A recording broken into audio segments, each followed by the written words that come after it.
we are in James chapter 1 through 4 this morning. And I'm going to go ahead and reread it as well. James, the servant of God, and of the Lord Jesus Christ, to the 12 tribes which are scattered abroad, greeting. My brethren, count it all joy when you fall into diverse temptations, knowing this, that the trying of your faith worketh patience. But let patience have her perfect work, that you may be perfect and entire, wanting nothing. I'm going to go back and I'm going to camp in verse 1 for a while this morning. The word servant there. I looked it up. I'm going to take this out. I've been a teacher for too many years and I can't stand it. The word servant there, I looked it up in Greek, is doulos. I read it in the New King James Version, and other versions it's called a bondservant, in some other versions. Basically that word there in the Greek means a slave. So he was a slave to God. And I've been reading a book called The Good and Beautiful God. And I've come across something, I don't know if you guys are in the same boat too, that people have their set how they view God. You know, there's 3 types of reasons that I've heard that people get saved. And there's probably more than out there, but a lot of people get saved because they're afraid of God. They fear Him. They think He's like Zeus up there on Mount Olympus with his little lightning bolts where He does that people. You know, as Steve admitted this morning in a service at 9 o'clock now, if he was God, there'd be a lot of people dead. You know, and that's the way we view God. He's a vengeful, wrathful God, waiting to strike us. But does the Bible teach us that? Yes, there's a few occasions in the Old Testament where it says, I'm a jealous God. I'm going to take out my wrath. And anytime you actually look at where it said that, did you look at the 40 years that the children of Israel disobeyed and upset Him? You know? It takes God a long time to get to that point of being wrathful. And even then, Moses talked him out of it a few times. No, God is not a wrathful God. But people serve God out of fear. No, well, if I sin, what's God going to do to me? If I don't give this morning, am I going to have a flat tire on the way home? You know, our God is not that type of God. Another reason people get saved, they think the Christian life is going to be rainbows and happy thoughts and good feelings. I don't know about you guys, but when I got saved, I realized I must have put a target on my back, because now I'm getting to save things that destroy me.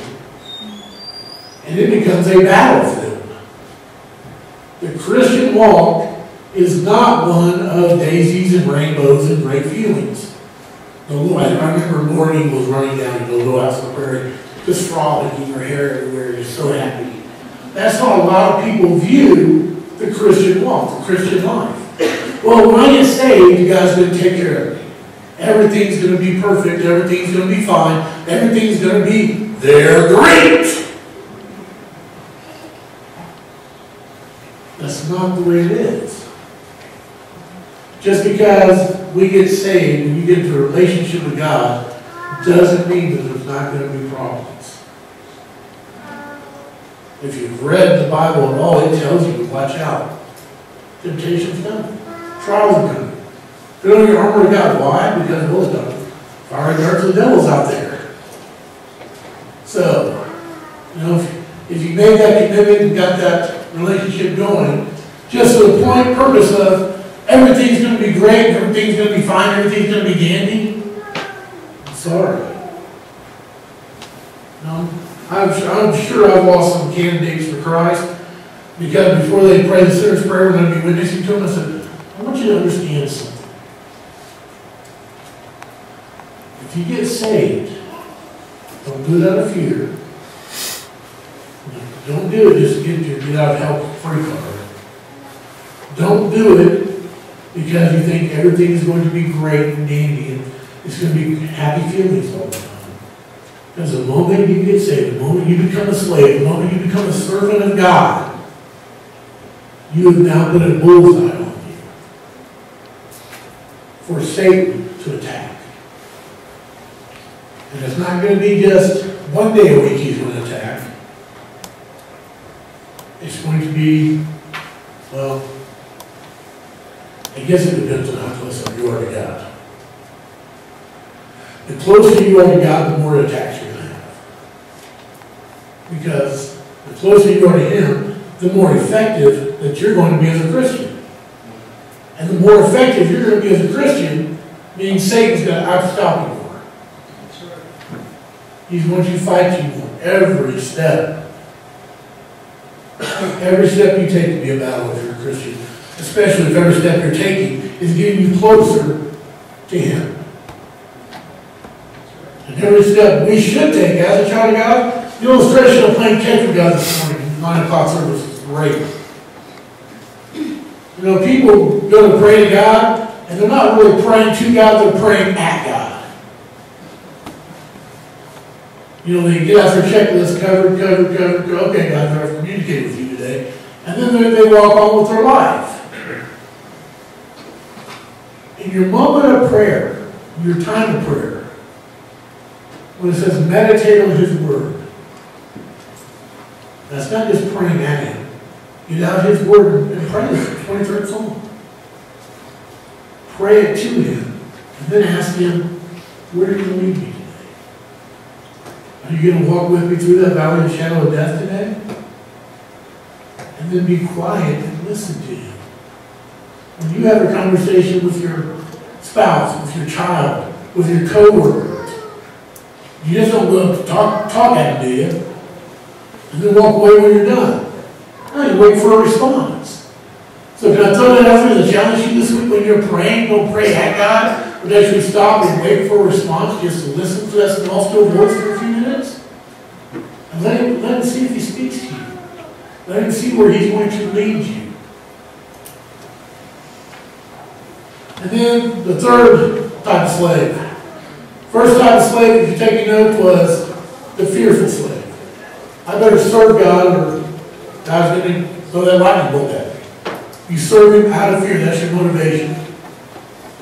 Second type of slave or servant, well, what's in it for me, God?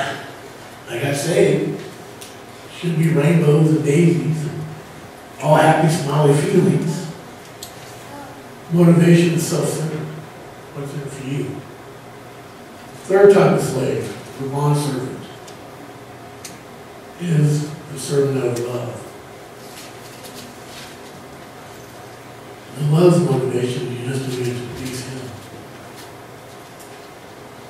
Just because He is. And by the way, He's the only one who's worth it. As much as I love my wife and love my children, you know, I do a lot of things for them. You know, bend over backwards to please them. How much more should I bend over to please God just because of who He is and what He has done? So that word servant there, that doulos, I really thought about just camping there today all day. Just to talk about the three types of servants and to ask you, which type of servant are you? Did you get saved because you're afraid of God? You're fearful of what He's going to do to you if you don't? And don't get me wrong. Yes, we need to have some respect and some fear for God. We really do. In Psalms and Proverbs, you go through and read it, it says, for the fear of the Lord is beginning knowledge. So it's kind of dumb not to be afraid of Him. But you need to have that proper fear. That respect. Kind of like, you know, when you're in school, did you ever hear your name being called to the principal's office? And you just kind of, you know, you're not really, you're scared, you're a little tentative, but it's for respect out of the office. And that's the kind of fear you should have for God. Not to go over hiding in the corner, staying away from it. So please understand that. And then I love verse 2. My brethren, count it all joy when you fall into diverse temptations. You know, when you take a step of faith, when you're out there living for God and trying to do what's right, a lot of times all you've got is the ability to know that you know. What does that mean? Well, I know that God's with me. No matter what I go through, I know that God is with me. And because I know that simple fact, I should live in joy. You know, I should live in joy when I'm without a job, when I have a job, when my bills are paid, when my bills aren't paid, when I'm arguing with one of my teenage daughters. You know, they're 17, 16, 15, so trust me, there's a lot of that. I love my kids. Don't get me wrong. They're teenagers, as I said, right? If you ever got kids, you know what I'm talking about. That's right.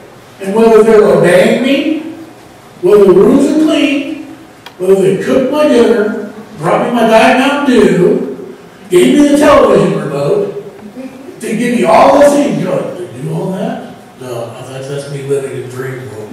But I should be joyful. Matter of fact, I would be more than joyful.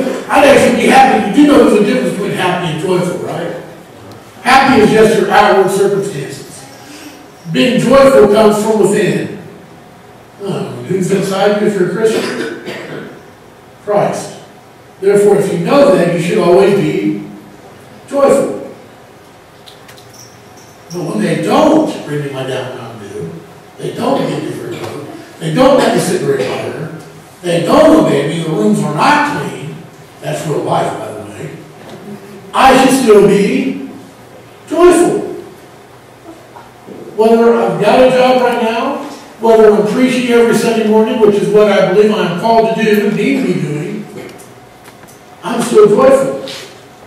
And let me tell you something, as you're walking through that, when I get up here, this message may be more for me this morning than it is for you, because when I'm going through this, let me tell you sometimes, my wife is he's not overly joyful. No. Matter of fact, my aunt, when big surprise she showed up, and I was really excited tonight and said, that was a nice surprise. I told my wife that last night that she showed up. And she goes, the first question, one of the very first questions out of her mouth goes, you traveled all this way just to preach? Yes, ma'am. She looked at me and goes, why? That's what I'm called to do. That's what I need to be doing more of. So when Steve gave me the opportunity to preach, I said, when can I? He goes, well, what about this summer? I said, what about spring break? He goes, well, I think that worked. Isn't that what happened? Because you asked me to come this summer. I said, I'm not doing any spring break. That's not working. I got a chance to preach. I'll take you up on it. No? But I should be joyful no matter what I'm doing. Even in the middle of a temptation. You know, how many of you like math? Anybody like math? You got 3 or 4 of us? Yeah, I'm with you. I love math. That's what I taught most of the time. Now, how many of you guys like this term? There's a math test on Friday. Yeah, I got one hand still. That's my daughter. Thank you. Okay, math test on Friday. Nobody's hand went up. But guess what? If God says, you know what? Warning, you're going to go through a temptation on Friday. I don't know what the temptation is going to be. You know, old Freddie coming into town and your life may have changed and he wants to go out and do what you used to do. Even when you hear that temptation, you should still be joyful. You say, I got to be joyful even during a test. Remember what I told you earlier, there's a difference between happy. It's not like, woo, I'm in a test. I have an old friend coming to town, it's going to be great fun, we're going to go out and do the things we used to, and then it dawns on you, well, I might not be able to do that. And then you start getting depressed. No, you should still be joyful. You may have that opportunity to go, hey, I'm going to go hang with him, we're going to have a good time, but I'm not going to do the things, and you know what, I might have a chance to witness to it. May have a chance to invite him to church with us. It takes a temptation to turn it into a tool that God's opened the door for you to do something. To be joyful about it.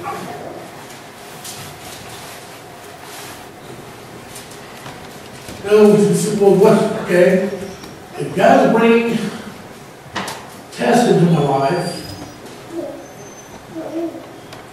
okay, what's the difference here? You're talking about some translations probably even read trials out there. This one, the King James reads temptations. I looked that word up too. And both words there in Greek talking about who it comes from. God brings something into your life that is a trial. And when God gives you a test, be a teacher. The only time I give a test is when I know somebody's ready for it. So when I say history test, as a teacher, I have covered the material. I have covered the material. I have covered the material. And guess what? I have covered the material.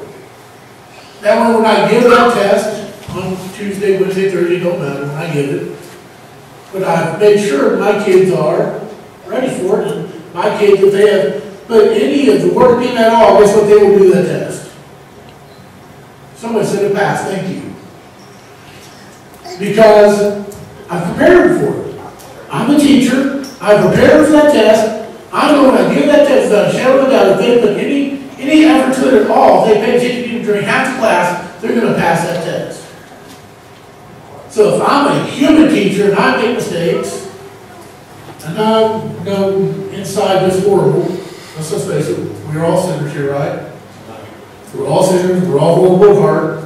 But if I'm going to prepare my kids like that to pass a test, if God is the one bringing the trial into your life, guess what He has done for you already? He has prepared, He has covered the material, and He has made you ready for that trial. So therefore, when He gives you the trial, guess what He already knows? That you can pass it. Basically, when God says, here's the test, He's basically saying, are you ready for the next step? He knows you are. He's prepared you for it. He's given you all the tools you need in His Word, in His church, and the people you hang around to help you pass that test. Matter of fact, the Word of God promises He's never going to give you too much you can't handle, correct? So if He gives you the test, guess what? You should pass that test. It's not an and, if, or but. There are tests coming, and when He gives you to them, He knows that you're ready to handle it.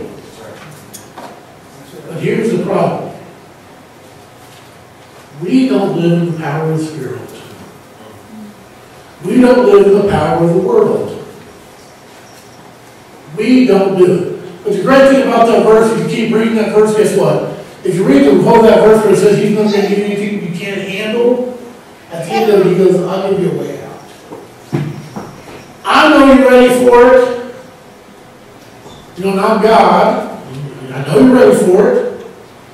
But I understand that you're not plugged into me 100% of the time.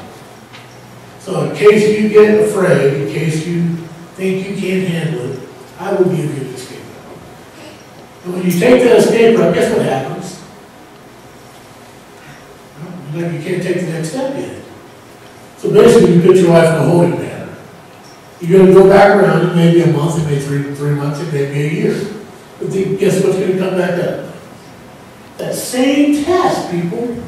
They're got ready. Okay, I knew you were ready for it a year ago.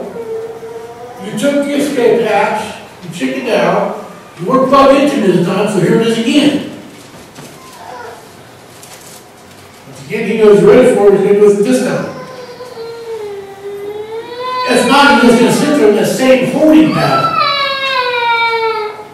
No, the children of Israel cost themselves 40 years in a holding pattern.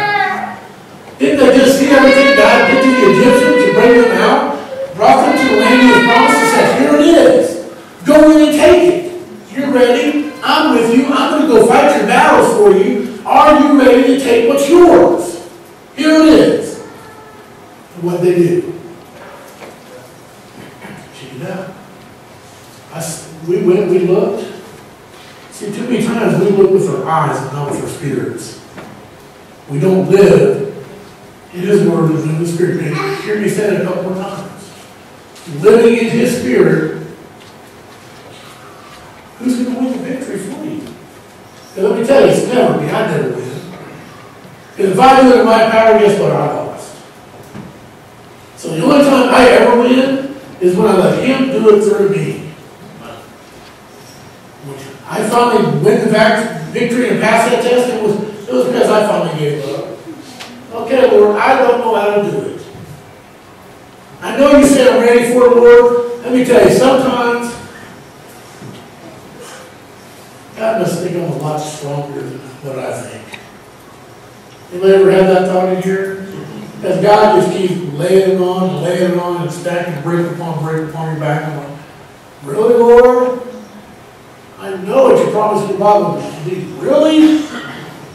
Isn't that a little too much even for me, God? No. Okay, God. You say so. Because I got to walk with Him, not in my own power. Okay, now back to the temptations. We think of temptations and things that come from Satan, right? Who's in control of everything, people? Let me ask you that again. Who is in control of everything? God. So whether He's giving you, God Himself gives you the trial, He knows you're ready for it, but even if you allow Satan to come tempt you, that's what is that? He is still in control, right? So that means He knows that you are still ready for it and can pass it. People know they're going to be sinful. No, I've been there, still mess up, and still trying to figure out why I do it sometimes. And I know why. When I fail, when I mess up, because I try to do it. I didn't try to let Him lead me. Doesn't the Bible call us more than conquerors? Because we can do it all through Him.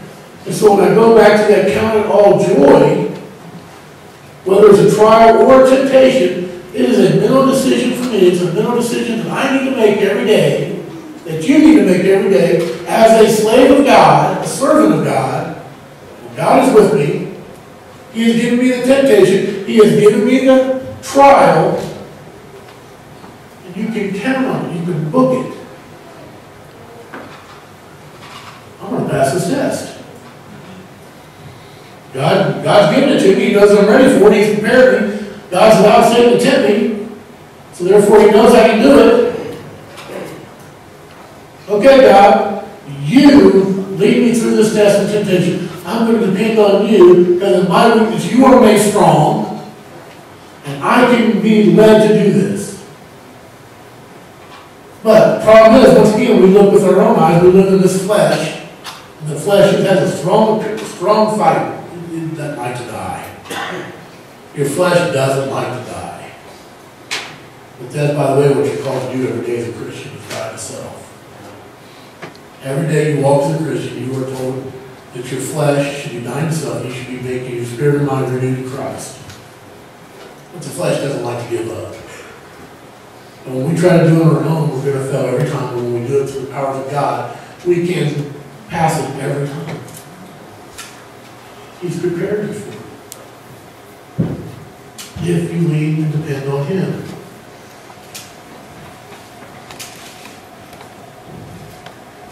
Real quick, verse 3 and 4. Knowing this, that the trying of your faith worketh patience. And let patience have a perfect work, that you may be perfect and entire, wanting nothing. If you allow God to lead you through that temptation, you count it all joy, you realize He's behind it, you acknowledge that you're His servant, you're a loving servant, you're not doing it out of fear because that's wrong motivation. You're not doing it out of self-centeredness, trying to get something out of it. That's the wrong motivation. But you're serving Him out of love, counting it, that relationship with Him. Because why do we do anything for anybody instead of love, right? At least that's the truest motivation. I know we do things that work, but sometimes we don't want to do anything out of love. Okay? But we do it anyway. But the truest motivation is love. You count it a joy. You know God's with you. You know God can get you through the thing. And then you see the promises of what He said if you let patience have a way. If you go through the temptation, You don't take the escape hatch. You don't cheat. You walk through it. Look what it promises in verse 4. That you may be perfect and entire, wanting nothing. That you've passed the test. You're completed. You're not short of anything. He has given you the strength. He has given you the tools to pass that test. Walk with Him. Lacking nothing. How many of us always feel like we're lacking something? Lacking a lot of things. It's because we don't walk through with Him. We try to take it on ourselves. It's not because of who He is in us. Just going to close with this illustration. It was once a young boy, went to spend a week with his grandfather. Grandfather on the farm. So he went out on this farm and started running around to see all the animals. He ran over the chickens. Looked at them playing and scratching and digging and everything the chickens did. And said to himself, nope, they ain't got it. Went over to the horses. Saw them running in the field and playing and kicking and bucking and doing things, playful things horses do. No, they ain't got it. Ran around. This guy had a little bit of everything, I guess. He didn't know what farm he had, but he had rabbits. And the rabbits, took them out and played. They just seemed all happy too, jumping around them. He had a little playpen for them. I don't know. They ain't got it. Went back out this time to see the hogs. And the hogs, hogs rooted in the mud and slopping around and, laying out in the sun. Seemed pretty happy to them, I guess. Nope. They ain't got it. He just went from animal to animal to animal. Finally, he found this old donkey in the barn. Donkey just sitting there. All the boy tried to retrieve, he just sat there. The boy was so excited, I found it! I found it! He's got it! And Grandpa, I guess, walked in around the same time he started yelling, he goes, what have you found? What has he got? Grandpa, he must have the same kind of religion you do. Because we walk in defeat too many times. We don't walk in that we are more than conquerors. People our job is called to be salt and light. What does salt do to you? It makes you thirsty, right? So if we're not being joyful in our walk with God, when people look at you, why would they want what you have? If you're supposed to be a light to the world, and all they see in you is just gray, they see dark, they don't see that you being a light to God, how are they going to look at you to realize that they need what you have? So this morning, the challenge is, the message this morning, is start counting your life all joy. Yes, I know. You use the term slave. How can a slave be joyful? You chose to be a slave when you chose to be his son. You chose to be a slave when you chose to be his daughter. You're in this relationship because of what he has done for you. Not because of anything you have done. Not because of anything you ever will do. So if you chose to be in a relationship, find the joy in that relationship. Even as you go through your temptations, your tests, your trials. Because they're never going to stop. Only time it stops is another great illustration about retirement. Christians don't retire, pastors don't retire. And it sounds close to this, so I'm going to wrap it up, I promise. Count it all joy to be in a relationship with Jesus. Walk through the temptations, through the trials, with knowing that he has prepared you for them and you can't pass them. And that way it's all God is passing you. Do the right thing. So count it all joy. Bow your heads, please. Lord, we just thank you for the day you gave us. Lord, we thank you that you have given your Son to to die on the cross, that we may know that we have salvation. We may know that we have a relationship with you. And with that relationship, it always comes responsibility. Well, there's going to come tests, there's going to become trials. I just pray that we know that we are your sons and daughters. That we are joint heirs with Christ. That we are more than conquerors. That we should not be afraid. That we can hold our head high and walk through these trials and temptations with you right at our side. And just know in the shadow of that we can't overcome the things that you have allowed us to experience in our lives. So that we may, with the word you're with, fulfill the Christian